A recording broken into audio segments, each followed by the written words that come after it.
Hi guys, my name is David and welcome back to my channel. Today I am going to be showing you my Anne Rice book collection.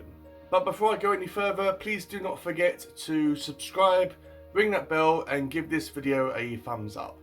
So I wasn't really a fan of Anne Rice. I obviously knew who she was. I knew that she wrote the Interview with the Vampire, and I had a couple of her books in my room.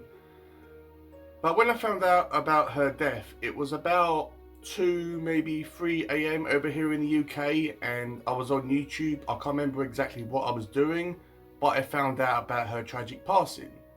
I think I found out about her death through a video. I can't remember what one exactly it was, but when I found out about her passing, I was affected in some way. I am a horror fan at heart. It's what I am drawn towards. Even though I've got other interests in literature, I've got interests in fantasy, sci-fi, classics, and anything that grabs my attention, but horror is what I gravitate towards like a homing missile. Every time I go into my local bookshops, it's the first section where I go to first. Every time I'm on eBay, I always search horror books.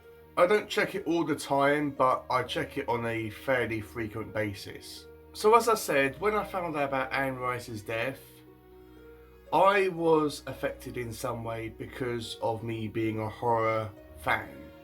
As I was thinking, right, as a horror fan, how could I have not read anything by Anne Rice? I know that she's written more than horror, but horror is what she mostly did actually write. So I went onto eBay and I bought several lots. I bought 2 hauls which contained several books, and I also bought 1 book that was by itself. So this is my Anne Rice book collection. And yeah, it's fairly big, and I'm just going to go all through these one by one. Most of these are from the Vampire Chronicles. I think there's only 2, maybe 3 in here that aren't in that series. But I'll go through them one by one, and I won't be giving synopsises on all these books, as I've only read 1 of these, or am currently reading 1 of these right now. So yeah, I'll just go through these and show you what I've got. But when I was thinking about, okay, what book of Anne Rice should I start off with? I was thinking, right, should I start off with this one or that one? So I was thinking, well, why don't I start off with the one book that Anne Rice is more well known for, and that is Interview with the Vampire. And this is the copy that I had in my room when I found out about her passing. This is the copy that I am currently reading right now. Sorry about the glare, guys. I got my ring light on. But yeah, I am reading this one right now. I am about 50 pages from the end, so fingers crossed I will be finishing this one today. But this is about a vampire who is giving an interview or having a conversation with a human being, and he's just retelling his life from when he was a human and he was turned into a vampire, and his journey through that process. I found out there is a lot of struggle within our main character, as he doesn't know what he is. He wants to find answers to what it is to be a vampire, and why he is the way he is, and why he acts the way that he acts. But as I said, I've only got about 50 pages left. Well, probably about 60 pages roughly. So hopefully this will have a really good ending. It's not the best book, if I'm being honest, but in a way it is. It's really difficult for me to explain, even though it's not really bloody and gory and violence, over the top violence all the time. This is a real good book that portrays a vampire, or a community of vampires living in our world, and this portrays them in a very realistic way. So expect me to be talking about Interview with the Vampire on my channel very, very soon. And in one of the lots that I got, or hauls on eBay that I got, in one of them it had another copy of Interview with the Vampire, which I've got 2 copies now, so not sure what I will be doing with this one. I'll probably be hanging on to this one, and who knows if I do another, or when I do another giveaway, I might include this one in the giveaway as well, but we'll have to wait and see. But I've got 2 copies of Interview with the Vampire. Next I got is the second book in the Vampire Chronicles, and that is the Vampire Lestat, who is, I wouldn't say our main villain in the first story, but he is a very unlikable individual, but he is a very interesting character nevertheless. And I believe that this book focuses on his character throughout the book.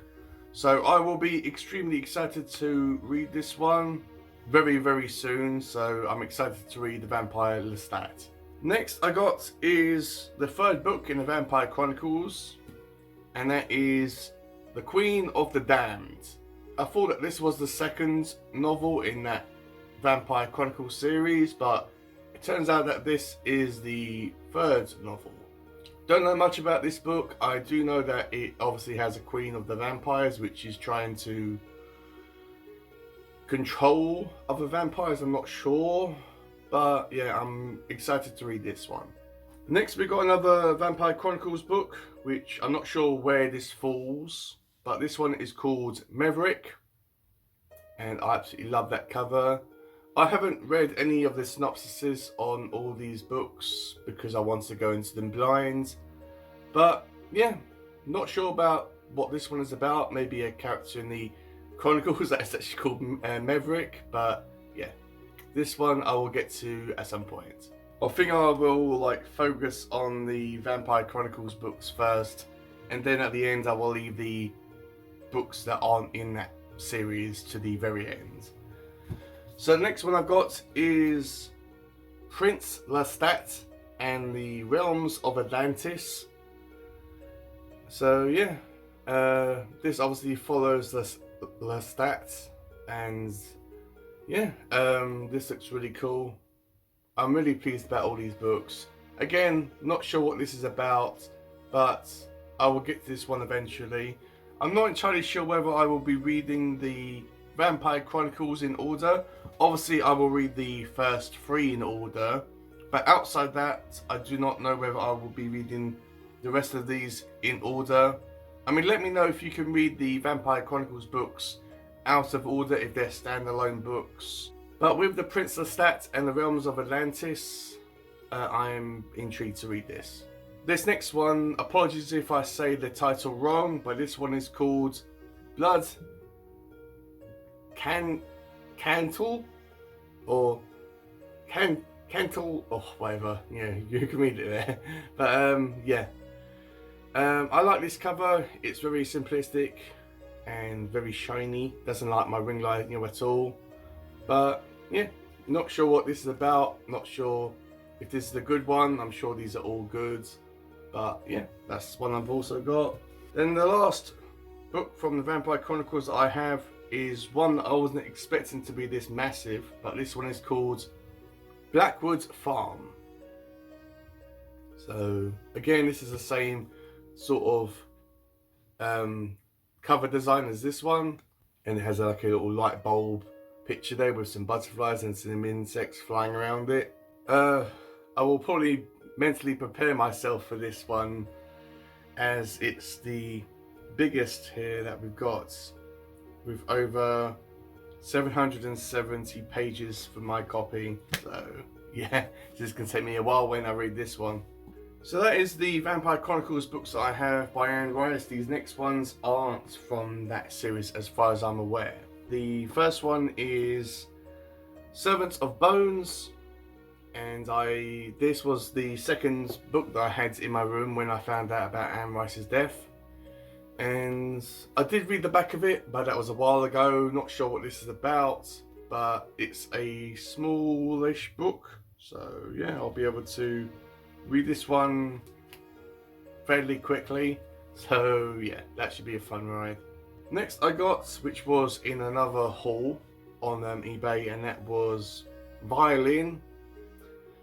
I did read the back of this. Can't remember much about it. I believe it has something to do with music and other dimensions and demons and all that great stuff. It does sound really intriguing. If I do feel a little bit burnt out by the Vampire Chronicles, then I will probably read this one.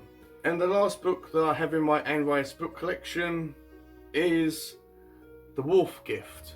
This is obviously about werewolves, and on the back of it, I did read the back of it, and it pretty much sounds exactly the same as any other werewolf book. Like, this guy gets turned into a werewolf and he finds himself transforming into this beast every time a full moon rises. I believe that this isn't a standalone. I believe that there are maybe a couple of books in this series, but I will be intrigued to read this one again, especially if I get burnt out with vampires. I can always go to werewolves. So guys, that is my Anne Rice book collection. Let me know if you've read any of these, and let me know what ones you think I should read next. Obviously, apart from The Vampire Lestat and Queen of the Damned, which I'll be reading straight, well not straight after interview with the vampire, but more or less I want to read some other stuff, kind of like you're in between these. But let me know if you've read any of these. Let me know what ones you liked. Let's have a conversation with Anne Rice down below, and let me know your opinions on her as a person and as a author. I have watched several interviews on YouTube about her, and she seems a really down-to-earth, lovely woman. So guys, that's just my little video of my Anne Rice book collection. It's going to be obviously growing. I do have another Anne Rice book that wasn't written by Anne Rice, but it's about Anne Rice, and that is Conversations with Anne Rice, and I believe it's like interviews and all that type of stuff. I did actually buy it on eBay, and I'm excited to actually get that one and to read it, and maybe it will be a companion where while I read that I will be reading another Anne Rice book alongside it. Who knows? I'm trying to keep my reading this year very relaxed and spontaneous. So that's all I really have for you today, guys. I will have a link down below as always to my Goodreads account, and it will take you right to my page. You can follow me, message me, and see what I'm currently reading. And with all that out of the way, I hope that everyone is having a very, very happy new year. Read some awesome books, and I will see you all in my next video.